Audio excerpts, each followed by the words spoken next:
graduating class presents the school with a gift to show their appreciation for the school. This year, we have gifted Crosspoint 2 signs. One says Crosspoint, and the other is inscribed with our class verse, Isaiah 6:8. We have also decided to give each faculty and staff member individual canvases with meaningful quotes or Bible verses.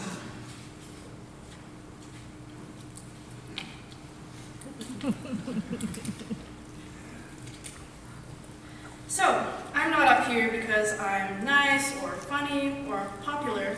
I'm up here now because I'm the Salutatorian. That means it's because I have the second highest GPA, not even the first. And everyone knows that the second highest GPA is the first to lose. So it's fitting that I, the first loser, am tasked with reminiscing over our class's past memories for the past 13 years because everyone knows that our class never wins at anything. I'm pretty sure that we're the only senior class that has gotten dead last during the cheer competition at the high school retreat.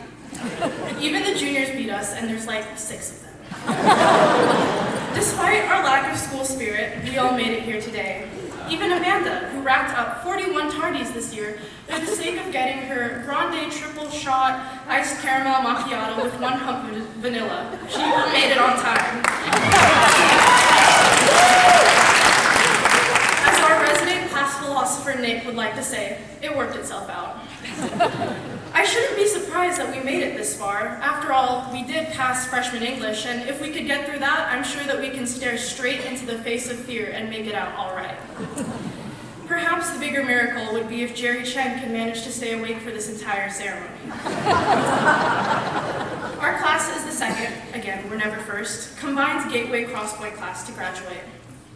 Going from Gateway to Crosspoint was pretty cool. We even got to take a Defense Against the Dark Arts class with Doc. I mean, we call it Christian apologetics, but it's the same thing, right? I could talk about all the shenanigans that happened in his classes, but we're supposed to keep Doc employed. Other Gateway Crosspoint transitions were a little bit harder. Going from Mr. Gilman, who would reward us with Twinkies after any slight physical exertion, to Mrs. Cattell, who actually made us do things, was a little bit of a shock. People developed various physical ailments just to get out of PE. Alex Haston decided to slip in the breezeway and horrifically fracture his leg in 2 places. I subjected myself to wearing a back brace all throughout middle school, and don't even get me started on Sean. I hope his heart doesn't explode tonight from the joy of graduation. The advantage of having a kindergarten through 12th grade school is that you get to make a lot of long-term friendships. The disadvantage is that all of these friends seem to remember all of your cringy phases. Like when Brandon refused to wear anything but sweatpant pajamas, or when Karis would never stop talking about anime, or when Jerry's son was exclusively addressed as Mr. Pickleman. All of these past memories led me to look at this year's yearbook for more speech fodder, and I turned to our senior superlatives. Caitlin Wax, perhaps the kindest and most patient person in our class, was rightfully voted most likely to become a teacher. Harrison's superlative was also quite fitting. Who knew that hoarding people's pink tardy slips back in 2nd grade would foreshadow him getting voted most likely to show up late with coffee? However, some superlatives were head-scratchers. For instance, Megan was voted most changed since freshman year, but last I checked, she's been the biggest nerd in our class ever since kindergarten. We've come a long way since then, and this year we were all able to take family and independent living together. Well, except for Zach. He told us it was because he had fulfilled the course at a past school, but we all know it was because of the height requirement. We learned many useful life skills in this class, but unfortunately none of them were knot tying. So Nathan remains the only Eagle Scout who is unable to tie knots. Another unique thing about this year was senioritis. It hit a few people pretty hard. Travis took the L on his POL poem this year. Greta forgot multiple times about the due dates for our Spanish assignments, and DJ just never knew what was going on. At this point, I think it's obvious that our class likes to make fun of each other. Like Brady. He constantly roasts Alice for being single, but I find that ironic as his senior quote was, "Why fall in love when you could just fall asleep?" Other senior quotes were more practical.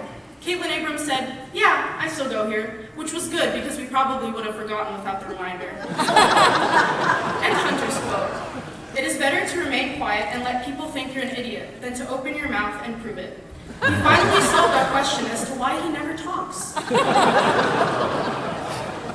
Despite the many roastable qualities of Crosspoint, like the state-of-the-art boiler system, or the leaky breezeway, or the fact that the bathroom stalls are so short that Joelle can see over them, we all appreciate Crosspoint and the love the faculty has shown us. Seriously, they really, really care. I mean, at first it was weird to have Big Brother, Mr. Alford, roaming around and watching us in the halls, but over time it became comforting to hear a, "Hey, Big Al," as we moved on to our next class. We don't know what will happen after graduation. Will Laura get rich and make a resort where humans and exotic animals can peacefully coexist? Will Bjorn become a Ukrainian pop star? The future may be uncertain, but there are a few things of which we are sure. 1, Taylor Lee is too perfect to roast. 2, we'll remember the memories we made at Crosspoint during our time together. But if you do end up forgetting things, don't worry. I'll Snapchat the group and remind everyone.